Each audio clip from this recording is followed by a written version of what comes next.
자, 배설계 봅시다. 자, 배설. 배설이 여러분들 똥 싸는 게 배설이 아니에요. 예, 그건 배출. 알겠죠? 예, 대변을 보는 건 배출이고, 배설이라고 하는 건, 자, 세포에서 영양소가 분해되면서 생성된 나머지 에너지를 얻고 나머지가 생성된 요 노폐물을 몸 밖으로 내보내는 작용이에요. 그러니까 여러분들 요거를 뭐라 그래요? 세포에서 영양소를 분해하는 요 과정을 뭐라고 불러주냐면 세포호흡이라고 해요. 세포호흡. 세포가 영양소랑 산소를 공급받아서 영양소를 분해를 하면서 이때 에너지를 발생시키고 나머지가 노폐물이 되는데 얘를 몸 밖으로 내보내는 과정이 배설에 해당이 되고요. 배설계는 이 배설을 담당하라는 전체 기관들을 배설계라고 하고, 콩팥 뭐라고 돼요? 신장, 오줌관, 방광, 요도 등으로 배설계가 이루어져 있어요. 그러면 노폐물을 만들어내는 과정을 보게 되면은 우리 몸에서 3대 주 영양소인 탄수화물하고 지방하고 단백질을 분해를 할 때, 결국에는 이제 탄수화물은 포도당, 단백질은 아미노산, 지방은 뭐 이제 지방산과 글리세롤, 지방 자체를 분해를 하는데, 얘네들을 구성하는 원소가 보면 여러분들 탄수화물은 탄소, 수소, 산소로 되어 있어요. 지방도 탄소, 수소, 산소로 되어 있고요. 단백질은 탄소, 수소, 산소에다가 얘네들은 없는 질소 또는 황이 포함이 돼요. 그래서 단백질을 많이 대사하고 나면은 뭐가 생기냐면은 질소성 노폐물이나 아니면은 황의 화합물이 생기는데, 황의 화합물은 냄새가 구려요. 여기서 구리다라는 게 진짜 구려요. 구린내가 나요. 예, 황화수소라든가 이런 것들은 약간 그 계란 썩는 냄새 있죠? 몰라? 음스 냄새 같은 거. 뭔가 썩을 때, 단백질이 썩을 때 나는 그런 냄새가 나요. 네. 약간 구릿한 냄새가 나고, 질소성 노폐물의 대표적인 거는 여러분들 바로 뭐예요? 암모니아예요. 암모니아. 어디 가면 맡아요? 오래된 화장실 있죠? 예, 화장실에서 나는 약간 그 지린내 같은 게 바로 저 암모니아 냄새에 해당이 됩니다. 자, 예전에는 여러분들 퍼세식 화장실이라고 있거든요. 퍼세식이 뭔 줄 알아? 수세식 화장실은 내가 똥을 싸면 똥이 변기 안에 갇히고 물을 내리면 물이랑 같이 쑥 내려가서 변기에 안 보이잖아. 근데 퍼세식 화장실은 어떻게 되어 있냐면은 이렇게 똥 누는 칸이 있고 요 밑에가 똥이 쌓여. 아래를 보면 똥이 보여. 이게 퍼세식이야. 이해돼? 무슨 말인지? 그러니까 변기가, 이거 본 적 없지? 예, 변기가 이렇게 된 변기는 본 적 있죠? 앉았어 하는 변기. 근데 얘도 이렇게 해서 이렇게 내려가서 안 보이잖아요. 근데 얘는 그냥 밑에가 똥이 자유낙하하는 거예요. 여기 쌓여 있어요, 이렇게. 왜? 어? 이거요, 나중에 어느 정도 이렇게 차서 이제 다 하려고 하면은 그 똥포 기계가 와서 꽉 빨아들여요. 그래서 치워가요. 왜? 어? 아, 있죠. 가끔. 네. 그러면 끔찍하죠. 생각만 해도. 그죠? 예전에는 시골에서는 밑에다 이제 항아리를 두고, 그 항아리에다 이제 똥이 많이 차면 이 항아리를 치워주는 사람이 있었어요. 똥퍼 해가지고 치워주는 사람이 있었고, 그거 갖다가 이제 뭘 만드냐면은 거름 만들어요. 거름. 똥 갖다가 이렇게 지푸라기랑 섞어서, 똥에는 독이 많아가지고 그냥 쓸 수는 없고, 이거를 놔두면은 그 거름에서 어떻게 돼요? 발효가 돼요. 그러면서 좋은 비료가 되는 거예요. 퇴비라고 하는. 예전에는 그렇게 했었는데 요새는 이렇게 안 해요. 끔찍하지, 생각만 해도. 겠냐? 저기에서 똥을 넣어본 적은 있지만 별로 유쾌하지 않죠. 남의 똥 위에 내 똥이 올라가는 거니까. 그죠? 네. 자. 근데 얘가 똥이, 이게 고르게 퍼지는 게 아니라 싸서 올라오잖아. 이렇게 싸우면은. 그지? 자. 식사 시간이면은, 안습이다. 자. 하여튼, 이게 탄소, 산소, 탄소, 수소, 산소, 탄소, 수, 산소, 탄소, 수, 산소로 되어 있는데, 그러니까 얘네들은 탄소하고 산소, 수소가 호흡 과정에서 뭐가 들어가기 때문에 산소가 들어가야 된다는 말이에요. 그러면 이 탄소가 호흡하고 나면 노폐물로 뭐가 생기냐면은 이산화탄소가 생기고, 수소가 호흡 과정하면 노폐물로 뭐가 생기냐면은 물이 생성이 돼요. 그래서 탄수화물하고 지방하고 단백질이 공통적으로 가지는 원소가 뭐기 때문에 탄소, 수소, 산소에 해당이 되기 때문에 공통적으로 생성되는 노폐물은 뭐하고 뭐가 생겨요? 이산화탄소하고 물은 공통적으로 생겨요. 그런데 이 질소성 노폐물은 단백질만 추가적으로 질소라고 하는 원소가 포함되어 있기 때문에 암모니아, NH3라고 하는 암모니아 같은 질소성 노폐물이 생성이 돼요. 자, 이렇게 질소성 노폐물 자체가 생성이 되는데, 자, 그럼 이 노폐물을 어떻게 배설을 해주냐면은 이산화탄소 같은 경우에는 폐에서 날숨을 통해서 몸 밖으로 나가요. 숨 쉴 때 몸 밖으로 나가버리고, 그 다음에 물은 두 갈래로 나갑니다. 체내에서 쓰기도 하고요. 날숨이랑 대부분은 오줌을 통해서 나가요. 날숨을 통해서는 뭐의 형태로 나가냐면, 여러분들 숨 쉴 때 우리가 이 내뿜는 날숨 안에 수증기가 포함이 되어 있어요. 기체 형태로 나가는 거라서 물이 포함이 되는 게 아니라 수증기가 포함이 돼서 겨울이 되면 알 수 있죠. 하면 뭐가 나와요? 입김 나오죠? 입김 나오는 게 수증기가 찬 공기랑 만나서 응결돼서 하얀 입김이 나오게 되는 거예요. 그래서 날숨에서 물이 나갈 때는 뭐가 나가는 거다? 수증기의 형태로 나가게 되고요. 그 다음에 물은 대부분은 오줌을 통해서 나가요. 오줌의 거의 99%는 뭐에 해당이 되냐면은 물에 해당이 됩니다. 그 다음에 이 암모니아라고 하는 거는 요거 자체로는요 독성이 너무 세요. 암모니아는 여러분들 사람 몸에 그냥 직접 들어오게 되면 독성이 너무너무 강해요. 그래서 이거 상태로는 못 내보내고 생성되는 거를 어디로 보내냐면은 간으로 보내요. 간은 근데 여러분들 주의해야 될 게, 간에서 암모니아가 독성이 조금 더 약한 요소라는 걸로 바뀌어져서 요소를 이렇게 오줌을 통해서 밖으로 내보내거든요. 그런데 간은 어디에 속해요? 소화계에 속하는 거지 배설계가 아니에요.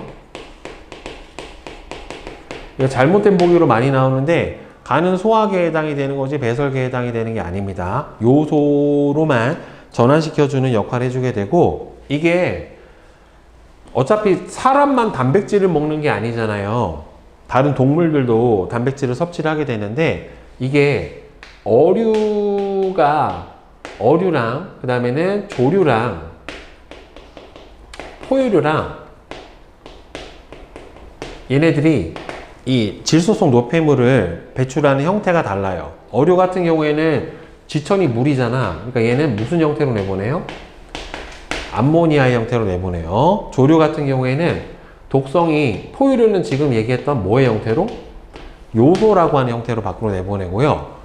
조류 같은 경우에는 좀 더 독성이 요소보다는 조금 더 센 요산이라고 하는 형태로 주로 내보내요. 여러분들. 그래서 요산은 사람 몸에도 생겨요. 요산은 사람 몸에도 생기는데 대신에 얘도 다시 요소로 바꿔주긴 하거든요. 근데 요산이 너무 많이 생기면 얘네들이 독성이 너무 세가지고 몸에서 병이 생겨요. 여러분들 혹시 통풍이라고 하는 병 알아요? 통풍? 들어는 봤죠? 왜 통풍인 줄 알아? 바람만 불어서 다도 아파서 통풍이에요. 엄청 아파요. 무릎도 퉁퉁 붓고 발가락도 퉁퉁 붓고 되게 아파요. 통풍이라고 하는 병 자체가 되게 아픈 질환에 해당이 돼요. 근데 이게 요산 농도가 많이 높아지게 되면은 몸에서 통풍이라고 하는 병이 생겨요. 우리 사람 몸에도 요산이 생기긴 생긴데, 요산은 뭐 많이 먹으면 생기냐면은 치맥 많이 먹으면 생겨요. 그래서 통풍 있는 사람들은 치맥 먹으면 안 돼요. 치킨하고 맥주하고 합쳤을 때 요산이 뻥 이렇게 생기기 때문에 예, 많이 섭취해주면은 안 된다. 그래서 이 배설에서는 또 노폐물을 배설하는 것도 있는데요. 오줌으로 나가는 물의 양을 조절을 해가지고 체액의 농도도 조절해줘요. 혈액의 농도를 조절해주는 거예요. 혈액 농도가 일정하게 유지가 돼야 돼요. 혈액 농도는 0.9%에 0.9%가 아니라 0.09%. 0.09%의 소금물하고 농도가 똑같아요. 네. 아, 0.9%가 맞다. 0.9%의 소금물하고 농도가 똑같아요. 그래서 0.9% 소금물을 뭐라고 불러주냐면 우리 약국에서 팔아요. 렌즈 끼는 사람들은 이거 꼭 쓰죠. 뭐 생리식염수. 그게 생리식염수는 생리 몸에 있는 혈액의 농도랑 똑같은 식염수 먹을 수 있는 소금물이에요. 예, 정확하게. 그래서 생리식염수가 농도가 이렇게 돼 있는데 이게 혈액의 농도랑 똑같아요. 여러분들 참고로 바닷물 소금물 농도가 어느 정도 될 것 같아? 개짜잖아. 먹으면 10%? 3.5%예요. 근데 그거 엄청 짜죠. 3.5%인데 되시게 짜죠. 그죠? 자, 그러니까 그 정도만 돼도 짜요. 근데 식염수 먹어보면 이것도 짭짤해요. 안 짜진 않아요. 예. 그죠? 짭짤한 맛은 가지고 있는데 얘가 막 오래약 짜다 이 정도는 아니에요. 뭐? 먹어도 돼요. 그 먹으면은 체액의 농도랑 똑같아요. 땀 너무 많이 흘리고 하면은 소금을 좀 먹어줘야 되는 게 맞기는 하거든요. 왜냐면 땀을 너무 많이 흘리면 몸에서 수분이 너무 많이 날아가 버리기 때문에 탈진이 돼요. 그때 물만 너무 많이 먹어버리면은 흡수가 잘 안 돼요. 오히려 소금이랑 같이 먹어주는 게 좋아요. 왜냐면 땀 흘리면 소금기도 같이 나가기 때문에 그때는 소금도 같이 섭취를 해주는 게 좋습니다.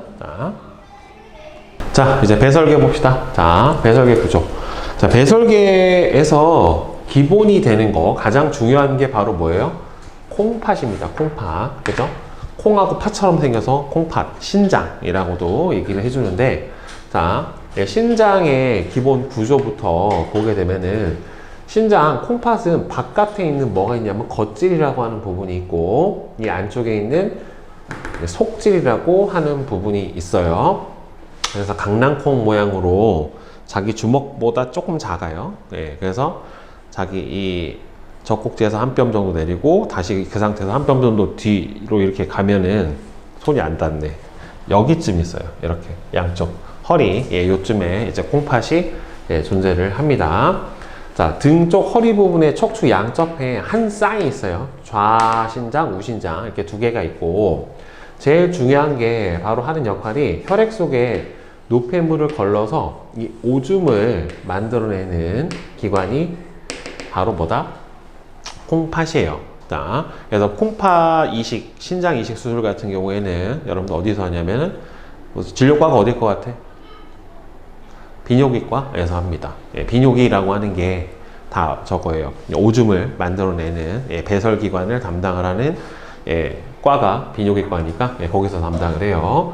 다음에 오줌을 만들어내는 기본 단위인 뭐가 있냐면 여러분들 네프론이라고 하는 게 있어요. 그래서 이걸 뭐라고 하냐면은 다른 말로 신단위라고도 얘기를 해줍니다. 자, 그러면 일단 콩팥에 있는 바깥 부분을 겉질이라고 얘기를 해주는데 콩팥의 바깥 부분으로 토리하고 보먼주머니라고 하는 게 분포해요. 그러니까 토리라고 하는 말은 예전에는 사구체라고 했었는데 이제 명칭이 바뀌었어. 그러니까 토리하고 보먼주머니가 분포하고 보먼주머니에 연결된 세뇨관의 일부를 포함을 하고 있고 그 다음에 콩팥 속질은 세뇨관하고 모세혈관이 다 분포를 해요. 그래서 이 네프론이라고 하는 거는 콩팥 겉질하고 속질에 같이 걸쳐서 존재를 하게 되고 여기에서 가장 중요한 오줌을 거르고 만들어내는 역할을 해주는 게 바로 요 신장의 기본 단위인 네프론이라고 하는 부분에 해당이 되고 그러면 결국에는 오줌을 만드는 거는 뭘로 만들어내는 거예요? 혈액으로 만들어내는 거예요. 혈액으로. 그러면 피로 만들어야 되니까 콩팥으로 들어가는 혈액이 있을 거고 콩팥에서 걸러져서 오줌을 만들고 빠져나오는 혈액이 있을 거란 말이에요. 그러면 콩팥으로 들어가는 혈관을 콩팥 동맥이라고 하고 콩팥 동맥이 들어가서 오줌을 만들고 빠져나온 혈액은 콩팥 정맥이라고 얘기를 해요. 그러니까 혈관이 심장에서 콩팥으로 가는 게 콩팥 동맥. 그다음에는 다시 걸러져서 다시 정맥이 심장 쪽으로 들어가게 되는데, 그러면 여러분들 이 콩팥 동맥하고 콩팥 정맥 이 둘 중에 어느 게 좀 더 깨끗한 혈액이 흐를까요? 콩팥 동맥하고 콩팥 정맥 중에 어디가 더 노폐물이 많을까? 노폐물이 더 많은 혈액은 어디예요? 노폐물이 더 많은 혈액은 어디겠어? 동맥이겠어? 정맥이겠어? 여기서는 오줌을 만들어내기 전, 걸러지기 전이 더 뭐가 많겠어? 노폐물이 많죠. 걸러내고 나면은 오줌이 생성이 되는 거니까 콩팥 동맥 쪽이 노폐물이 더 많은 혈액이 흘러요. 실제로는. 예, 이가 콩팥 동맥에 누가 더 많냐면 요소 양이 더 많아요. 농도가 더 높고 콩팥 정맥은 상대적으로 요소 양이 더 적습니다. 자, 그 다음에 이렇게 만들어진 오줌이 어떻게 돼요? 모여주는 부분이 있기 때문에 그 부분을 콩팥 깔때기라고 하는데 신우라고 해요. 신우. 예, 콩팥 깔때기. 콩팥의 가장 안쪽에 있는 빈 공간으로 만들어진 오줌이 여기서 모여. 자, 콩팥 겉질하고 속질에 있는 네프론에서 만들어진 오줌이 콩팥 깔때기에 모여요. 그래서 이렇게 콩팥 깔때기에 모여서 어디를 따라서 오줌관, 예, 수뇨관이라고 하는데 오줌관을 따라서 방광으로 오줌이 계속 모여요. 그리고 방광에 오줌이 모여 있다가 얘가 모이기만 하면은 계속 우리가 이제 오줌이 마려운 게 아니고 특정 양 이상 모이면 어떻게 돼요? 이제 방광이 부풀고 방광이 부풀어서 예, 이제 자극을 받게 되면은 아, 화장실 가고 싶다라고 하는 요일을 느끼게 되는 거죠. 그리고 맨 마지막으로는 방광에 모인 오줌이 몸 밖으로 나가는 통로가 바로 요도에 해당이 돼요. 그래서 지금 들어가는 혈액을 콩팥 동맥이라고 얘기를 했는데 콩팥 동맥은 콩팥으로 들어가는 혈액이 흐르는데 여기 노폐물이 많아요. 상대적으로.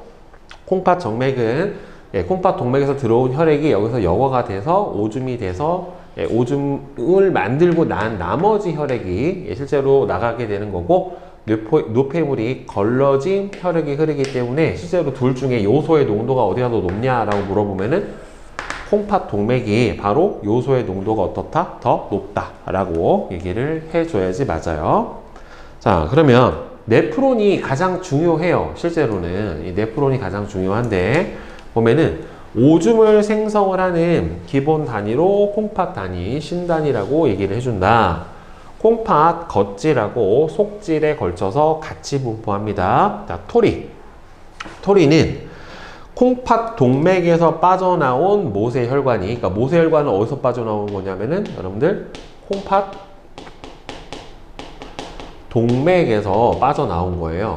그래서 콩팥 동맥에서 빠져나온 모세혈관이 실뭉치처럼 뭉쳐져 있는 부분이라서 이렇게 갑자기 굵은 혈관이 가늘게 바뀌고 실뭉치처럼 높여져 있기 때문에 이 부분은 뭐가 높아지냐면 여러분들 혈압이 높아요. 혈압이 높고 이렇게 토리가 이렇게 들어와서 돌돌돌돌돌돌 말려 있거든요. 그래서 이렇게 빠져나가는데 이 토리를 감싸고 있는 이렇게 주머니처럼 생긴 요런 모양이 있어요. 자, 요거를 바로 보먼 주머니라고 얘기를 해주는데 일종의 이 보먼 주머니는 무슨 역할을 해주냐면 보먼 주머니는 필터의 역할을 해주는 거예요. 그러니까 여기서 어떻게 되는 거예요? 오줌이 걸러지는 거죠. 어디에서 어디로? 토리에서 요 보먼 주머니 쪽으로 혈액이 걸러져요. 그래서 걸러진 혈액이 지나가는 관이 무슨 관에 해당이 되는 거예요? 세뇨관에 해당이 되는 거예요. 가느다란 뇨관, 오줌이 흘러가는 관이다. 그래서 세뇨관은 보먼 주머니하고 연결된 가늘고 긴 관이고 얘는 모세혈관으로 둘러싸여져 있어요. 그러니까 이 세뇨관이 쭉 길게 이런 식으로 그림에서 보면은 쭉 뻗어 나와 있고 이 세뇨관을 모세혈관들이 층층이 이렇게 감싸고 있는데, 그래서 이 모세혈관과 세뇨관 사이에 모세혈관이 둘러싸고 있다는 소리는 모세혈관이 가장 유리한 게 뭐예요? 물질 교환에 제일 유리하기 때문에 결국에는 이 세뇨관하고 모세혈관 사이에서 뭐가 일어난다? 물질의 이동이 활발하게 일어나게 돼요. 그러니까 오줌으로 만들었다라고 하더라도 그 오줌 안에는 우리 몸 안에 필요한 많은 양분들이 포함될 수 있기 때문에 필요한 건 어떻게 해야 돼요? 다시 흡수를 해야 되는 거고, 더 아직 못 내보낸 노폐물은 밖으로 내보내야 되기 때문에 이 과정을 계속해서 어떻게 돼요? 반복을 해주게 된다란 말이에요. 그러면서 오줌을 만들어서 맨 바깥으로 실제로는 오줌을 만들어서 내보내게 되는 거죠. 그래서 진정한 의미의 배설은 결국에는 소화기관에서 대변을 만들어 내보내는 거는 배설이 아니에요. 그러니까 배설이라고 얘기를 해주려면은 호흡과정, 세포 호흡과정에서 생성된 노폐물을 어디로? 바로 체외 밖으로 내보내는 거고, 오줌을 통해서 내보내는 게 가장 진정한 의미의 배설이다. 그리고 이 오줌이라고 하는 건, 신장은 콩팥이죠, 콩팥. 이 콩팥은 결국에는 일단은 배설의 기능도 있지만은 또 중요한 기능 중에 하나가 바로 뭐냐면은 체내 뭘 조절한다? 수분 양을 조절해주는 기능조차, 이 기능도 굉장히 커요. 왜 체내 수분량을 왜 조절해야 되냐면 사람은 일정 농도가 계속 체액의 농도가 어떻게 돼야 된다? 유지가 돼야 된다라고 얘기를 했다란 말이에요. 그렇죠? 그래서 이 농도가 너무 높아져도 안 되고 너무 낮아져도 안 돼요. 왜냐하면 체액의 농도가 너무 높아져 버리면 우리 몸 안에 있는 세포에서 삼투 현상 때문에 물이 싹 다 빠져나와요. 그럼 세포가 다 쪼그라들어. 그리고 거꾸로 만약에 체액의 농도가 너무 낮아지잖아요. 그럼 세포들이 물을 너무 많이 흡수해가지고 세포가 빵빵하게 되다가 너무 묽어지면 어떻게 돼요? 터져요. 그래서 사람의 체액의 농도가 일정하게 유지가 되는 것도 이 사람의 항상성 유지에 대단히 중요한 역할을 해요. 그러니까 체액의 농도를 사람의 혈액의 삼투압이다 라고 얘기를 해주고, 이 삼투압은 수분양하고 나트륨양, 이 두 가지에 의해서 바로 여러분들 조절이 일어나게 됩니다. 알겠죠? 이게 되게 중요한 부분이에요. 자, 바로바로 개념 체크 봅시다. 왼쪽 그림을 보고 다음 설명에 해당하는 구조를 보면은 오줌이 몸 밖으로 나가는 통로는 어디입니까? 요도죠. 자, 다음에 콩팥과 방광을 연결하는 긴 관, 요거죠. 그죠? B 뭐예요? 오줌관에 해당이 되죠. 나는 이게 도대체가 이해가 안 되는 게, 국립국어원에서 한글화 작업을 하려면 다 한글화 작업을 하던가, 이거 원래 이 명칭이 뭐였냐면은 수뇨관이었었거든요. 수뇨관. 오줌이 지나는 관. 그러면 이건 요도잖아. 이거 수뇨관 명칭이 뭘로 바뀌었어 지금? 오줌관. 그치? 그럼 요도도 뭘로 바꿔야 돼? 오줌길로 바꿔야지. 왜 오줌길로 안 해? 신장은 콩팥이라고 해놓고 뭐는 바꾸고 뭐는 안 바꾸고 진짜 짜증나 죽겠어요. 아, 발음이 명칭이 이상하게 너무 바뀌어가지고 20년이 넘게 그걸로 해왔는데 나 아직도 미토콘드리아를 마이토콘드리아라고 하는 게 입에 붙지 않아요. 네, 대단히 힘들어요. 자꾸 너무 괴로워. 이놈의 국립국어원이. 자, 콩팥에서 만들어진 오줌을 모아두는 곳은 어디예요? 바로 방광 C에 해당이 되는 거고, 그 다음에는 오줌을 만드는 기관은 콩팥 A에 해당이 되겠죠. 그 다음에 1번. 다음은 우리 몸에서 영양소가 분해된 결과 생성되는 노폐물을 나타냈대요. 자, 탄수화물하고 지방하고 산소하고 합쳐졌을 때는 뭐하고 뭐만 생겨요? 이산화탄소하고 물만 생기는데, 단백질은 이게 선생님이 그랬죠. 탄수화물하고 지방에는 탄소, 수소, 산소밖에 없는데, 단백질 같은 경우에는 탄소, 수소, 산소에다가 플러스 질소 또는 황을 포함을 하는 애들이 있기 때문에 이 질소성 노폐물인 뭐가 만들어진다? 암모니아가 만들어진다란 말이에요. 그렇죠? 추가적으로. 그래서 이산화탄소하고 암모니아 이렇게 되겠죠. 자, 그 다음에 배설계 봅시다. A부터 F의 이름을 쓰세요. A는 뭐예요? 콩팥, B는 오줌관, C는 방광, D는 토리. 개 이름 같지 않니? 약간. 자, 옛날에 청와대에 있었던 개 이름이 토리였었던 것 같은데. E가 고번 주머니. 그 다음에 F는 세뇨관에 해당이 돼요.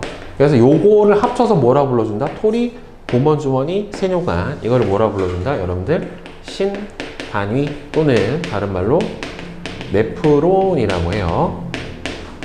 네프론. 자, 그 다음에 이 중에서 토리하고 보먼 주머니만 엮어서 얘가 되게 미세한 구조거든요. 오줌을 여과시켜서 만들어내는, 예, 이거를 뭐라 불러주냐면 말피기 소체라고 얘기를 해요. 말피기가 발견한 작은 기관, 말피기 소체. 말피기가 이탈리아의 과학자 이름이에요. 말피기의 이름이. 네, 자, 소피기, 개피기는 없겠지. 뭐 말피기니까. 자, 다음에 4번. 다음에서 설명하는 것은 무엇인가? 네프론을 구성하는 요소 중에 하나고요. 모세혈관이 실뭉치처럼 뭉쳐 있다. 뭐예요? 토리예요, 토리. 토리는 원래 명칭이 예전에 사구체라고 하는 부분이 바로 토리였어요. 사구체. 얘가 토리입니다. 자,